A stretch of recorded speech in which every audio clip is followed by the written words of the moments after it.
Belakangan ini banyak hujan, macet. Waduh, pusing kepala ya. Gimana caranya kita mengatasi rasa stres atau frustasi ketika kita di tengah kemacetan atau mengalami kesulitan? Antara lain, salah satu teknik yang bisa digunakan adalah mindfulness. Mindfulness datang dari kata mindful, yaitu kita memperhatikan apa yang ada di sekitar kita, apa yang kita rasakan, dan lain sebagainya. Nah, caranya seperti apa? Misalnya nih, saya kalau harus bermacet-macetan dari Depok ke Tanjung Duren, lokasi Ukrida, saya akan memperhatikan di sekitar saya ada apa. Apakah ada mobil-mobil yang berwarna-warni dengan stiker macam-macam, atau ada truk-truk mengangkat berbagai barang, atau ada pepohonan di kiri kanan jalan atau gedung-gedung tertentu. Dengan memperhatikan hal-hal seperti itu, kita jadi tidak frustrasi memikirkan kapan kita tiba dengan lebih cepat seperti yang kita inginkan. Atau kita bisa mendengarkan musik atau menggunakan hal-hal yang membantu kita secara pendengaran ya. Karena mindfulness itu antara lain memperhatikan 5 panca indera kita.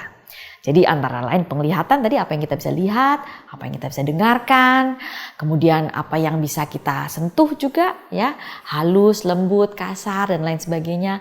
Apa yang bisa kita hirup, misalnya wewangian dan lain sebagainya, dan kita rasakan, kita cecapi seperti air minum. Demikian pula kita bisa mindful terhadap apa yang kita rasakan dalam diri kita. Nah, untuk itu kita bisa belajar lebih lanjut tentunya ya. Tapi mudah-mudahan dengan begitu paling tidak kita tidak selalu penat dan memikirkan hal-hal yang tidak nyaman, tapi juga bisa melepaskan pikiran kita untuk memperhatikan hal-hal sekitar kita. Masih banyak cara-cara untuk mengatasi stres. Misalnya, salah satu yang paling kita bisa lakukan adalah memperhatikan napas. Napas kita adalah jendela menuju kontrol kita terhadap tubuh kita. Contoh, kita tidak bisa mengontrol detak jantung kita secara langsung atau seberapa cepat kita mencerna makanan. Tetapi kita bisa mengontrol nafas kita yang sekalipun tidak dikontrol akan terjadi secara otomatis. Nah, ketika kita stres atau banyak pikiran, napas kita akan semakin cepat dan dangkal. Nah, kalau kita memperhatikan itu, kita bisa membuat diri kita rileks dengan cara memperhatikan napas kita, mengatur napas kita supaya lebih perlahan dan lebih tenang. Salah satu triknya adalah napas lewat perut. Kenapa napas perut itu membantu? Karena energi yang kita gunakan untuk napas perut jauh lebih sedikit dengan napas yang kita gunakan menggunakan kalau kita mengembangkan dada seperti ini ya. Kalau kita napas dari perut itu artinya bukan napas ke perut, tentunya kita tetap napas ke paru-paru, tetapi diafragma kita yang kita gunakan untuk mengembungkan perut sehingga paru-paru kita mengembang ya. Jadi kalau kita memperhatikan, kita bisa sentuh perut kita ketika napas mengembang, kita tahan terus kita buang. Nah, ini kita mulai atur. Tarik napas, tahan, wah. Tarik napas,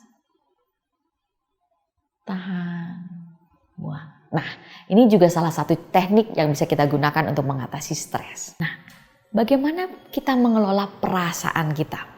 Untuk bisa mengelola perasaan kita, yang pertama kali kita harus lakukan adalah mengenali perasaan kita. Nah, seringkali kita lebih mengenali hal di sekeliling kita dibandingkan hal-hal di dalam diri kita sendiri. Ya, lagi merasa gimana? Pokoknya rasanya nggak enak. Nggak enaknya seperti apa? Nah, kita bisa belajar untuk menggunakan kata-kata untuk memperjelas apa yang kita rasakan. Ketika apa yang kita rasakan menjadi lebih jelas, ternyata dia bisa terurai dengan lebih mudah. Misalnya, rasa nggak enaknya seperti apa? Oh, rasa nggak enaknya apakah kesel, apakah sedih, apakah marah, apakah kecewa, beda-beda tuh nuansanya. Nanti kesel karena hal tertentu sama hal lain bisa beda lagi bentuknya ya. Oh, mungkin keselnya sedikit, mungkin keselnya ringan. mungkin sedih sedikit, sedih ringan. Demikian juga perasaan-perasaan positif, bahagia pun ada berbagai macam. Nah, kita bisa belajar untuk mengenali ini. Ini membuat hidup kita semakin kaya dan kita bisa mengatasi stres dengan lebih mengenal diri kita dan mengelola perasaan-perasaan yang muncul. Apa satu hal yang membuat kita stres selain hal-hal yang terjadi di lingkungan kita? Seringkali tanpa sadar kita sendiri yang membuat diri kita stres, yaitu dengan ekspektasi-ekspektasi yang kita berikan kepada diri kita sendiri, pemikiran-pemikiran kita. Nah, kalau kita mulai memperhatikan hal-hal itu, kita memperhatikan misalnya bagaimana cara kita bicara pada diri kita sendiri dalam pikiran atau perasaan kita. Apakah kita bilang, waduh payah nih, gitu aja nggak bisa. Nah, tentunya kita tidak mau menyampaikan hal seperti itu pada orang lain. Demikian pula kita perlu untuk belajar tidak menyampaikan hal-hal seperti itu pada diri kita sendiri.